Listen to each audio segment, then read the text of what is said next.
Hello, Daniel Shaw here from Gunfighter Cast. Just as I told you guys in episode number 38, I would show you how to make this Cobra Stitch bracelet, survival bracelet out of 550 cord. If you just found this video on YouTube just because you were trying to learn how to make a Cobra Stitch bracelet and you are kind of into preparedness or the responsible ownership of firearms, then I invite you to check out Gunfighter Cast. It's a pro-gun training oriented podcast. Absolutely free. You can find it on iTunes, and you can also find it at the Gun Rights Radio Network. It's gunrightsradio.com, and also you can find it at www.gunfightercast.com. But like I told you guys before, I'm going to show you how to make this. It's going to be real quick and easy. I found a lot of videos on YouTube showing how to make these Cobra Stitch bracelets, and I had a hard time following some of them. So I'm going to do my best to make this video less bad as the ones that I came across when I was trying to figure out how to make a Cobra Stitch bracelet. And all you need to do really is get a piece of 550 cord. This is going to be your trunk line that ends up being the green portion of this cord. It's going to go around your wrist or whatever body part you want to use it for, or a weapon sling or whatever it is you're going to do with it. So you get your 550 cord here. Just lay it out on the table just like so. You're going to have a long piece of 550 cord. Now, I usually go one Daniel Shaw wingspan from tip of one hand to the other hand plus about a foot. You can figure out some other scientific way to gauge, but that's what I use. Lay it right across the top, just like that. Alright, now I've got my trunk line and then my long line running across. I'm going to take one side. Doesn't matter which side you start with, just start with a side. You're going to make a loop just like this. Alright, just loop it around over both ends or across the top of my trunk line. I'm going to take the top part of this other one on the other side of that run, and I'm going to run it across the bottom of where I just came across the trunk line. Then I'm going to take this piece and run it under that line and up through the loop I just made, and then pull it tight. And it's going to end up looking just like that.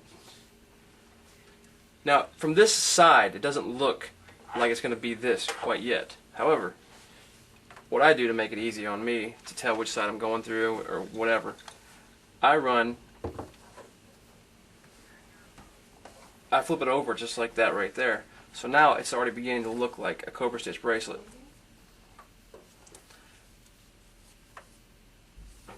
Now here's something you want to keep in mind here. This little loop right here, there's a little loop on this side where we've already began making our braid. I'm going to run, every time I start a loop, I'm going to do it on the same side as that loop is that's already attached to my trunk line, just like that. So I started my loop there, go over this one, under everything, up through the loop.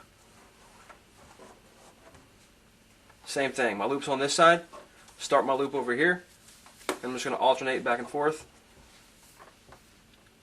Over here, under everything, up through the loop. Pull it tight. As you're doing this, make sure that your trunk line doesn't get twisted. It'll end up looking kind of funny when it's all together. Try to keep your braids, all your pieces, nice and smooth and uniform as they go across. So if you get your 550 cord a little bit twisted like that, it's going to end up looking kind of funny. But once you're done, you're going to see that little piece stand out in your bracelet. And you're just going to keep going across just like that and alternating back and forth. And you can see how it's already coming together, starting to look like a Cobra Stitch bracelet. That's pretty much it. It's extremely simple until you get all the way down to the end. When you get down to the end, you're going to be left with a couple of pieces of 550 cord.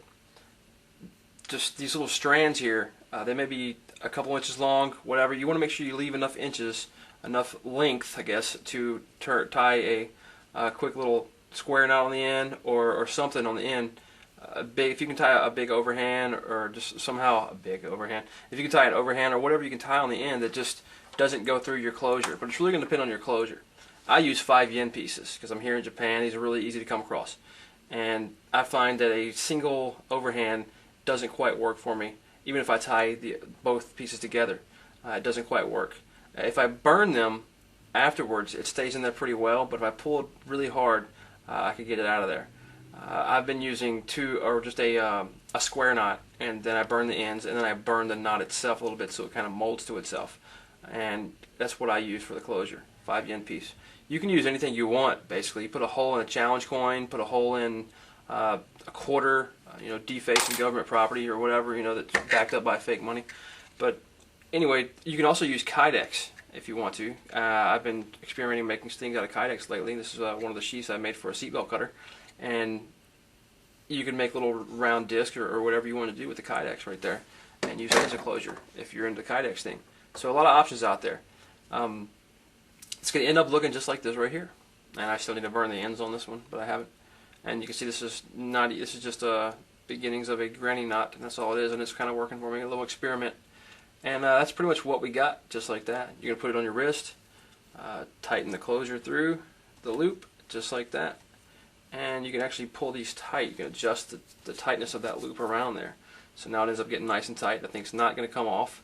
And I'm ready to take it off. Then you can just grab it, your stitching part, or your braided part, pull it apart there. And you're good to go. Now it's off. That's it. And if you need a 550 cord, you've always got it with you. And they look really nice, in my opinion. Chicks dig.